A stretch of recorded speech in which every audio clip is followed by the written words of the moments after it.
V predzadnjem sklopu Megakviza spoznavamo dr. Ljubo Brener, slovensko pravnico, književnico in malce nenavadno, a izjemno žensko. Z gospo Brigito Rajšter smo spoznavali to zanimivo osebo, ki je živela v zelo zahtevnih in težkih časih. Dr. Ljuba Brener je v slovenskem prostoru ostala v spominu mnogih kot izredna odvetnica, kot književnica in tudi kot nenavadna oseba. Pravzaprav se v življenju jo je zaznamovalo odvetništvo, njen poklic. Leta 1930 se je vpisala na pravno fakulteto in tudi končala po 6 letih študij.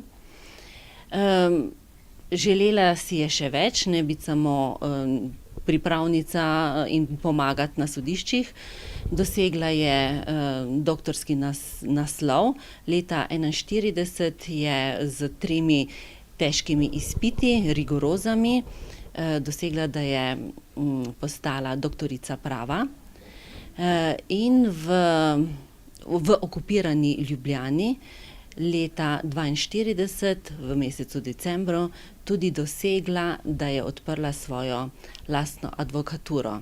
Njena velika strast v življenju pa je bila književnost oziroma ukvarjanje se z pisanjem. Veliko je prebrala knjig in je bila pravi knjižni mol. Že kot dijakinja je izdala prvi dijaški roman iz življenja dijakov, Trojica, ki govori o 3 dijakih na gimnaziji, takratni gimnaziji na Ptuju. Med drugim pa je napisala prvi žanrski čisti kriminalni roman Neznani storilec in leta 1939 zaradi tega, prav tega romana bila tudi sprejeta v častno družbo slovenskih pisateljev. Mnogi pa se dr. Ljube Brener spominjajo kot nenavadne osebnosti, ki je pravzaprav na zunaj kazala moško podobo.